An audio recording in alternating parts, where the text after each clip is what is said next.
Iran वालियां ने Jordan they which American base के उत्ते अटैक किया, जिहदे नाल 2 जणियां दी मौत हो गई, 2 अमेरिकन फौजियां दी। उस तो बाद प्रेजिडेंट ट्रंप होना ने अमरीकन जिहड़ी फौज आ ਉਹਨੂੰ ਕਿਹਾ ਵੀ ਹੋਰ ਤੇਜ਼ੀ ਦੇ ਨਾਲ ਅਟੈਕ ਕਰਨਾ ਸ਼ੁਰੂ ਕਰ ਦਿੱਤਾ ਜਾਵੇ। ਤੇ ਐਸੋਸੀਏਟਡ ਪ੍ਰੈਸ ਇਹ ਰਿਪੋਰਟ ਕਰ ਰਹੀ ਆ ਵੀ ਹੁਣ ਯੂਐਸ ਸਟ੍ਰਾਈਕ ਜਿਹੜੀਆਂ ਈਰਾਨ ਦੇ ਵਿੱਚ ਆ ਉਹ ਉਹਨਾਂ ਦੀ ਐਕਸਪੈਂਸ਼ਨ ਬਹੁਤ ਜ਼ਿਆਦਾ ਹੋ ਗਈ ਆ। ਰਿਟੈਲੀਏਸ਼ਨ ਕੀਤੀ ਗਈ ਹੈਗੀ ਆ ਜੋ ਈਰਾਨ ਵੱਲੋਂ ਅਮਰੀਕਾ ਦੇ ਜਿਹੜਾ ਅਮਰੀਕਾ ਦੇ ਉੱਤੇ ਅਟੈਕ ਕੀਤਾ ਗਿਆ। ਈਰਾਨ ਵਾਲਿਆਂ ਨੇ ਇਕੱਲਾ ਅਮਰੀਕਾ ਦੇ ਉੱਤੇ ਜਾਰਡਨ ਦੇ ਵਿੱਚ ਨਹੀਂ, ਹੋਰ ਜਿਹੜੇ ਉਹਨਾਂ ਦੇ ਅਲਾਈਜ਼ ਹੈਗੇ ਅਮਰੀਕਾ ਦੇ, ਕੁਵੈਤ, ਬਹਿਰੀਨ, ਜਿੱਥੇ ਜਿਹੜਾ ਯੂਐਸ ਨੇਵੀ ਦਾ 5th ਫਲੀਟ ਹੈਗਾ ਉੱਥੇ ਵੀ ਜਿਹੜੀ ਅਟੈਕ ਕੀਤਾ ਹੈਗਾ। ਤੇ ਈਰਾਨ ਲਗਭਗ ਹੁਣ ਕਹਿੰਦੇ ਵੀ inch closer to all out war ਹੈਗੇ ਆ। ਸੋ ਜਿਹੜਾ ਡਿਪਲੋਮੈਟਿਕ ਫਰੰਟ ਆ ਉੱਥੇ ਹੁਣ ਪਤਾ ਨਹੀਂ ਕੀ ਹੋ ਰਿਹਾ, ਤੇ ਪਾਕਿਸਤਾਨ ਕੀ ਮੀਡੀਏਟਰ ਸੀਗਾ ਇਸ ਕਨਫਲਿਕਟ ਦੇ ਵਿੱਚ।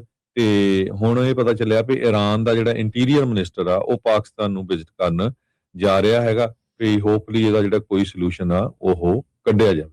ਜੀ ਬਿਲਕੁਲ ਹਰਜੋਤ ਸਿੰਘ ਖਾਲਸਾ ਜੀ, ਤੁਸੀਂ ਬਿਲਕੁਲ ਦਰੁਸਤ ਫਰਮਾਇਆ ਕਿ ਉਹ ਵਿਜ਼ਿਟ ਕਰਨ ਜਾ ਰਹੇ ਨੇ। ਇਸ ਟਾਈਮ ਰਾਇਟਰ ਵੀ ਇਹ ਰਿਪੋਰਟ ਕਰ ਰਿਹਾ ਵੀ ਜਿਹੜੇ ਵੀ ਮੀਡੀਏਟਰਸ ਨੇ ਪਾਕਿਸਤਾਨ ਦੇ ਸਮੇਤ, ਉਹਨਾਂ ਨੇ ਹੁਣ ਇਸ ਟਸਲ ਦੇ ਵਿੱਚ ਜਿਹੜੀ ਇਸ ਟਾਈਮ ਜੰਗ ਚੱਲ ਰਹੀ ਆ ਉਹਦੇ ਦਰਮਿਆਨ ਇੱਕ 10 ਦਿਨਾਂ ਦੀ ਜਿਹੜੀ ਸੀਜ਼ਫਾਇਰ ਹੈ ਉਹਦੀ ਪੇਸ਼ਕਸ਼ ਕੀਤੀ ਹੈ। ਤੇ ਇਹ ਬੜੀ ਅਹਿਮ ਮੰਨੀ ਜਾ ਰਹੀ ਆ ਤੇ ਬੜੀ ਲੋੜੀਂਦੀ ਵੀ ਹੈ। ਇਸ ਟਾਈਮ ਦੁਨੀਆ ਭਰ ਦੇ ਵਿੱਚ ਆਪਾਂ ਨੂੰ ਪਤਾ ਹੀ ਹੈ ਕਿ ਅਮਰੀਕਾ ਈਰਾਨ ਜੰਗ ਭਖਣ ਦੇ ਕਰਕੇ ਜਿਹੜਾ ਉਹ ਲਗਾਤਾਰ ਦੁਨੀਆ ਭਰ ਦੇ ਵਿੱਚ ਤਣਾਅ, ਖਾਸ ਕਰਕੇ ਵਪਾਰਕ ਤਣਾਅ, ਉਹ ਲਗਾਤਾਰ ਵੱਧਦਾ ਜਾ ਰਿਹਾ। ਇੱਕ ਸੀਨੀਅਰ ਅਧਿਕਾਰੀ ਨੇ ਇਸ ਗੱਲ ਦੀ ਬਕਾਇਦਾ ਤੌਰ ਤੇ ਰਾਇਟਰਸ ਨੂੰ ਜਿਹੜੀ ਆ ਉਹ ਪੁਸ਼ਟੀ ਵੀ ਕਰ ਦਿੱਤੀ ਆ।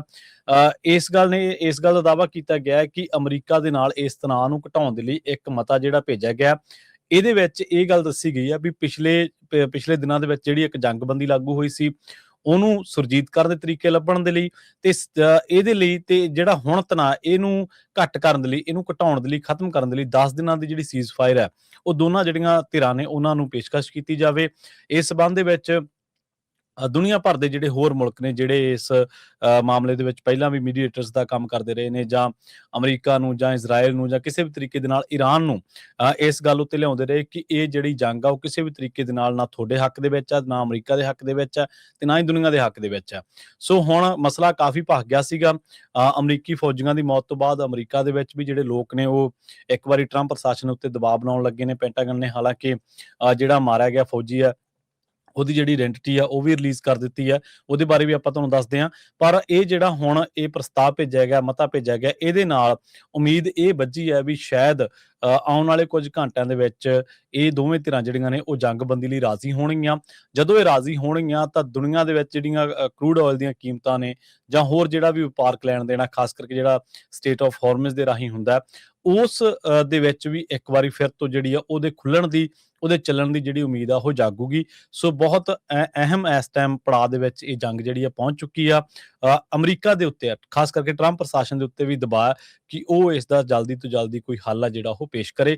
ਪਰ ਲੰਘੇ ਕੁਝ ਘੰਟਿਆਂ ਦੇ ਵਿੱਚ ਅਜਿਹਾ ਵਾਪਰਿਆ, ਅਮਰੀਕੀ ਟਿਕਾਣਿਆਂ ਦੇ ਉੱਤੇ ਵੀ ਹਮਲੇ ਹੁੰਦੇ ਨੇ ਤੇ ਅਮਰੀਕਾ ਵੱਲੋਂ ਵੀ ਈਰਾਨੀ ਜਿਹੜੇ ਜਹਾਜ਼ ਨੇ ਜਾਂ ਈਰਾਨੀ ਜਿਹੜੇ ਟਿਕਾਣੇ ਨੇ ਉਹਨਾਂ ਦੀਆਂ ਫੌਜਾਂ ਦੇ, ਉਹਨਾਂ ਦੇ ਜਿਹੜਾ ਫੌਜੀ ਸਾਜ਼ੋ ਸਮਾਨ ਆ ਉਹਦੇ, ਜਾਂ ਹੋਰ ਅਹਿਮ ਥਾਵਾਂ ਦੇ ਉੱਤੇ ਆਪਾਂ ਐਤਵਾਰ ਦੇ ਖਬਰਾਂ ਦੇ ਵਿੱਚ ਵੀ ਇਸ ਗੱਲ ਦੀ ਚਰਚਾ ਕੀਤੀ ਸੀਗੀ। ਤੇ ਉਹਨਾਂ ਦੇ ਉੱਤੇ ਹਮਲੇ ਕਰਕੇ ਦੋਵਾਂ ਧਿਰਾਂ ਵੱਲੋਂ ਹਮਲਿਆਂ ਨੂੰ ਅੰਜਾਮ ਦੇਣ ਕਰਕੇ ਜਿਹੜੀ ਇਹ ਜੰਗ ਇੱਕ ਵਾਰੀ ਫਿਰ ਤੋਂ ਭਖ ਗਈ ਆ। ਜੇਕਰ 10 ਦਿਨਾਂ ਦਾ ਸੀਜ਼ਫਾਇਰ ਹੁੰਦਾ, ਦੋਵੇਂ ਧਿਰਾਂ ਸਹਿਮਤ ਹੁੰਦੀਆਂ ਨੇ, ਤਾਂ ਇਹ ਇੱਕ ਬਹੁਤ ਵੱਡੀ ਕਾਮਯਾਬੀ ਜਿਹੜੀ ਹੈ ਇਸ ਜੰਗ ਨੂੰ ਰੋਕਣ ਦੇ ਵਿੱਚ ਮੰਨੀ ਜਾਵੇਗੀ। ਜੀ।